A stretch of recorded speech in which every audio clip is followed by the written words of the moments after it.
We're getting ready to head out right now. All the prep work from the walking to the water to the coffee to the turmeric milk, all that has to come together perfectly timed for my appointment so that I have a full bladder and an empty colon. If not, we have to start the whole process over. That could take up to 30 to 45 more minutes. So that's probably the biggest pressure of this entire situation. But we're getting ready to hit the road. I'm ready to go in a second, baby. I have to get going because Brasco's not necessarily in a great mood in the morning time. But that's okay. She's allowed. I'm never ready. 7:30 means 7:30. I told you she was never. I told you she was never in a good mood. Look at It is. it. Early morning. Early morning fussing. Early morning fussing.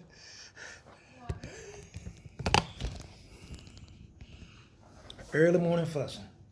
I think I need to get some socks.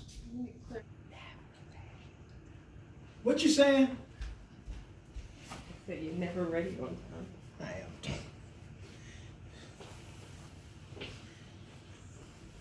I'm running late today because I'm filming. Brasco's been with me every single time. Now, the only time she wasn't with me was when she flew my mom in as a great surprise early in my treatment regimen. And so my mom went with me, several of them. And my mom's in her mid-70s, and she's spry and full of energy and all that. And she came and got a chance to sample that vegan cooking. Yes, you did. Oh yeah, she's a slow convert. We're still working on her. But every single day, Brasco's been with me. Every single day. Well, for me, I think about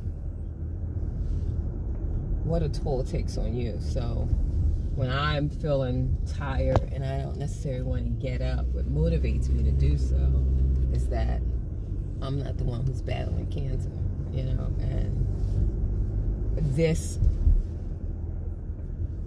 time for us is a foundation building time, and I want you to know how supportive I am. So I think for me, a lot of it is not thinking about its toll on me, it's thinking about what I'm given in the process. So it means a lot to me just to be able to support you and be there for you so that you don't have to worry about driving. This is one less thing you have to think about.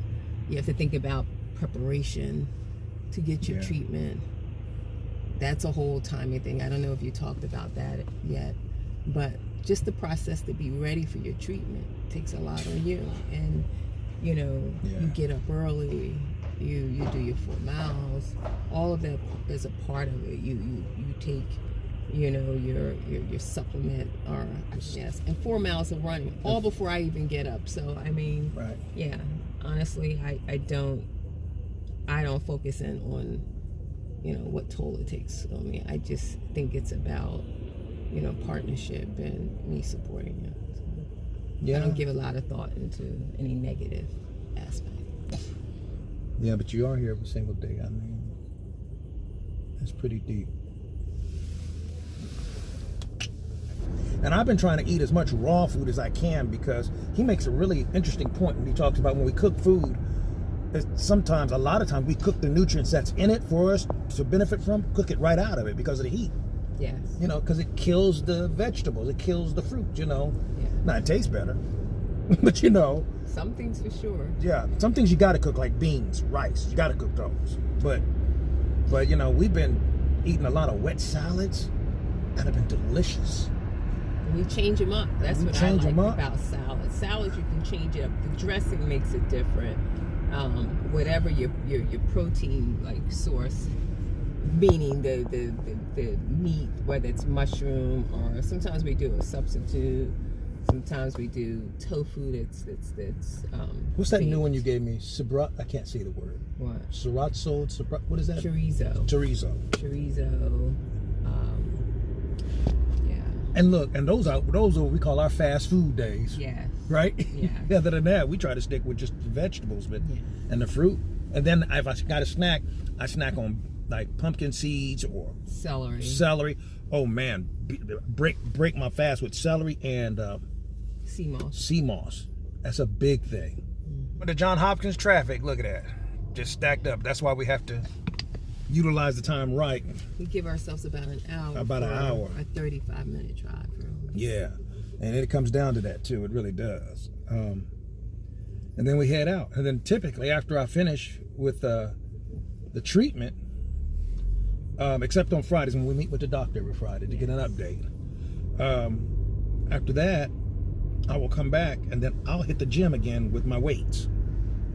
About 10:30. Yeah. Right? And it works out better. The quicker I hit the gym, the better, because as I go throughout the day, I lose my strength because of the treatment. You know, it does take some energy out of you. But then I'll do the weights at about 10:30, maybe 11 o'clock at the latest. Do that for about 30 minutes, and I come back upstairs, you know, and then try to rest then. But I try to get in all my exercise as early as I can, because as the day goes on, I will lose more energy throughout the day, and I'm attributing it to the radiation treatment. But it could be just because I did 4 miles and I did weights, right? But they tell you that the radiation, that is one of the side effects, is that you have increased fatigue. Right, right. The way I figure it, you know, if I get my 4 miles in before I get the treatment, that's the strongest. When I wake up in the morning, that's the strongest I'm going to be anyway. Right? And I'm trying to counteract the effect of the hormone treatments, because it puts weight on you. I'm doing 4 miles a day and it's still putting weight on me. Can you imagine if you weren't? Man, I'd be 250 pounds right now. I'd be looking like Fat Albert. Hey, hey, hey, da, da, da, gonna have a good time. They don't know what you're talking about, baby. Most people, Fat Albert. Somebody better know. Yeah. They made a movie at least, right? Hey, hey, hey. Stick around, you might learn something. But even after this, you got to remember, I still have to have another 2 years of hormone treatments with these pills that cause the weight gain. And then there's going to be a secondary hormone treatment that I'll have to endure for the next year and a half, almost 2 years as well. And cancer, when it runs out of fuel, will create its own fuel so it can stay active in your body. So this other medicine stops it from doing that, and it also helps to stop the cancer from attaching to what few pieces of testosterone you have in your system in the first place. So it separates it from whatever testosterone is there, and it prevents it from creating its own testosterone. And then the other hormone pill that I'm already on depresses it so that it can't grow or thrive in the first place. So we're burning it out, and we're starving it out, and we're separating it out all at the same time. Then the things that I do on the side, like the turmeric, which is anti-cancer, and a lot of things I eat that are anti-cancer, anti-inflammatory, trying to keep all that inflammation out of my body, exercise and all that works together. I do that along with my pattern of intermittent fasting.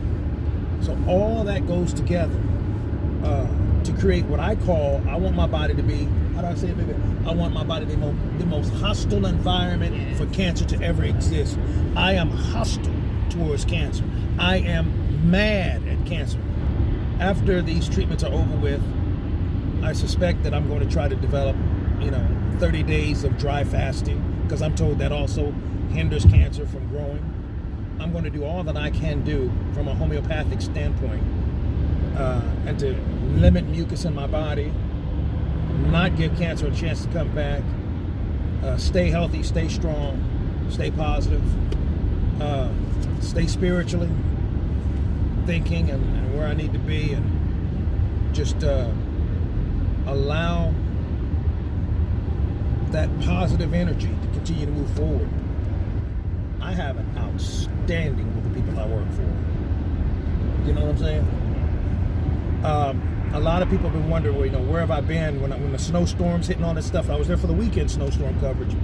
But a lot of folks are wondering, well, where has Paul been during the week? Well, that's what I've been doing. I've been getting my treatments Monday through Friday. And I switched so that I can still do the weekends and still get my treatments during the week. So that's why my schedule switched.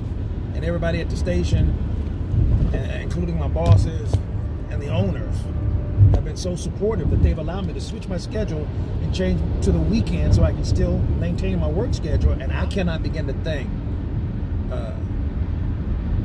Draper and everybody associated with the company, how supportive they've been.